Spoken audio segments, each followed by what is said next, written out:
Welcome back to the channel, guys. I'm Cody.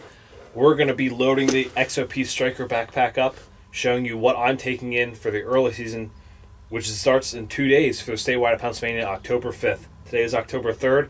Let's get into it. To start off, I want to show you details I really love about this Striker backpack. So one, the straps in the front here, I love it. The inside here opens the whole way up for you. So you can really get in there, load that thing up, load that puppy up, and get to town. And then you have the front little pocket right here, which opens up like so, which you can see I have my grunt call in there and my fawn bleat, which I will get into that, why I take a fawn bleat in with me. So stay tuned at the very end because I'll break that down for you.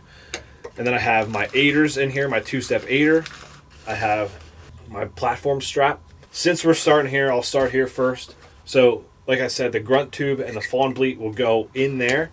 A card reader. So say you get one on film and you want to review it and you want to look at it on your phone instead of on the camera, and you want to zoom in and see everything.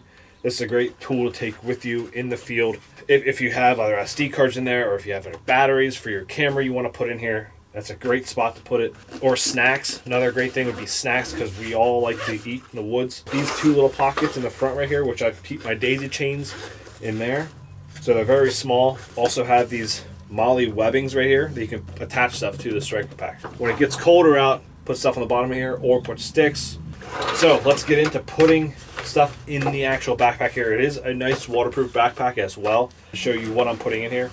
Now what you want to do, you want to put the thing you're going to put up last at the bottom. So for example, if you're filming, probably putting the camera and the fluid head up last. But yeah, you don't want to put the camera at the very bottom because you don't want something to smash that. But first, I'm going to put my fluid head in there. I'm using the muddy fluid head. I really like the muddy fluid head at the very bottom because I'm putting that up last. So for the camera wise, obviously I'm filming with my main camera right now. So for example, I'm using my old camera that now is broken. This is the Bull Pack from Bullpath. I bought it off Drew about 2 weeks ago. And I was like, man, this would be a great camera bag. Because I was looking for a camera bag anyway to take into the woods with me just to protect the camera, because you spend a lot of money on a camera, you want to protect it and you don't want to run the risk of it breaking or getting wet or anything like that. And I was like, this is waterproof, but yet I wish it had some kind of padding on the other side. So I have soundproof padding here in the studio. I had one left over, and all I did was I literally cut it in pretty much in half, glued it to the bottom and the top. This is how thick the padding is. So it's a pretty thick padding. It's cushiony, and the camera fits right in there like so. And you just zip it shut. Still packable. And you can put this on. The nice thing about this, it has straps right here. So if you want to put it on your saddle, you can. Or what I'm going to be doing is probably when I put it up in the tree, putting this on my my gear strap. So that way it's just hanging right in front of me. I can put my phone in there. I can put snacks in there. I can do all that kind of stuff. It has a little pocket right here in the front that's actually stretchy. It's a great tool to take with you, honestly.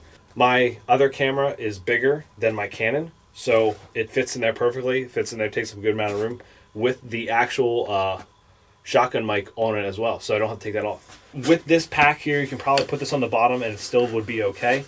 I also taken a GoPro with me for my second angle, obviously. But I'm going to be carrying this in with me, most likely, or it's going to be in my side pocket or something, or strapped to my shoulder pack. You need a headlamp with you. The camera arm strap, which needs to go in the backpack, you can put it with your camera arm in here if you want, but I'll show you another way that I put the camera arm on my gear and carry that in. This will be going in the inside right here with my fluid head. There's little pockets right here. Also, my gear strap will be in here as well, but I'm going to put that up on top here because that's one of the first things that I want to do when I get in the tree. Once I get everything set up, I want to put that gear strap up, hang my bow up. Not everyone's going to have, but the GoPro came with a GoPro hard case. So in here is I have my license, my knife, a shoulder strap for my GoPro that goes in my backpack, to fix my bow if something happens in the field or at the truck. So I have that in there. You can put other things in there if you want to. You can even put your headlamp in there. So this headlamp's a little bigger, but you can probably fit in there. It will fit, so that's good. And then you can just zip it up, and then you know where everything is at all the time. So you can put that in there. Right now, what I have in here is my camera bag, and my fluid head, and the GoPro hard case. So that's pretty much what I have in there right now. Now, one thing I would recommend, like if you're not self-filming, if you're just going in early season, you don't really take in much because you don't really do all-day sits too much in the early season. But I would highly recommend taking in a trail camera. So if you're taking in a trail camera, if you find that hot sign, anything like that, you can set this camera up over that. Say you're not going in there like 2-3 weeks.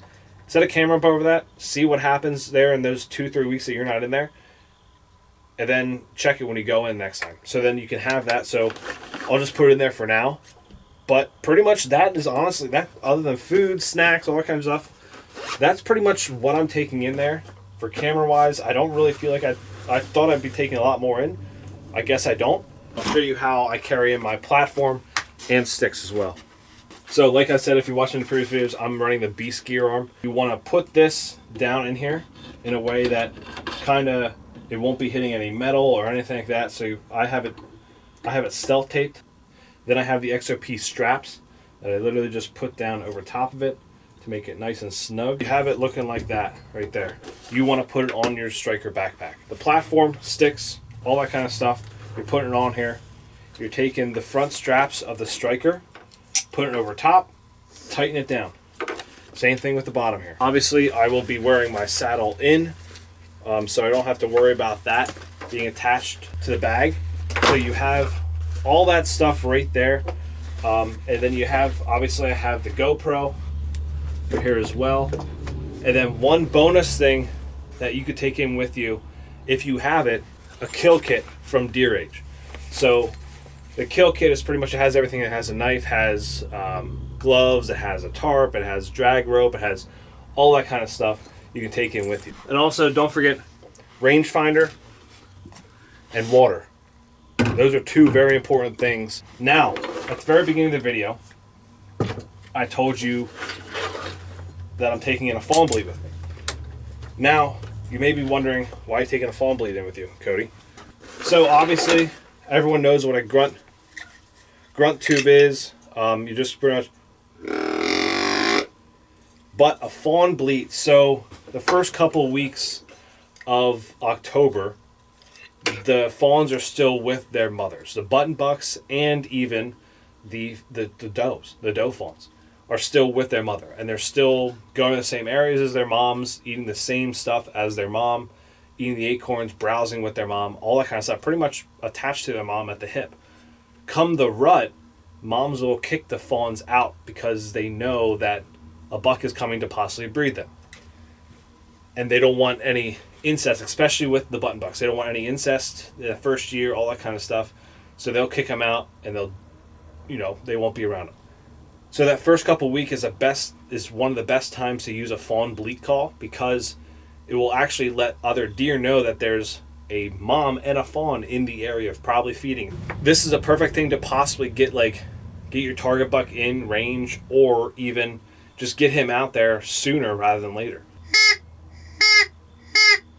It almost sounds like a duck call, not gonna lie, but it's a good communication tool for deer in general. So even if you're trying to get a doe, if other does know that there's a doe and a fawn out feeding right now, they know it's safe and they'll come out as well. Bam, I'm gonna try and use it the first couple weeks of the season, both here in PA and Ohio. For food, taking in peanut butter and honey, peanut butter and jelly, bananas.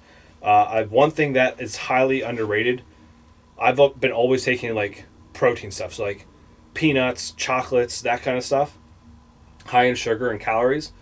But one thing I never take in with me is meat. That's one thing I would recommend, is taking in some meat along with you. Take a bag of jerky, a little bag of jerky. And you also have this upper part right here that you can put your food and stuff right in there. So great little backpack, and it works well. And hopefully you guys have some luck opening day here in Pennsylvania, October 5th. If you have any questions or you have anything that I should add to this, let me know. I would really love to hear it. Thanks, guys, and good luck this season. Like, subscribe. See ya.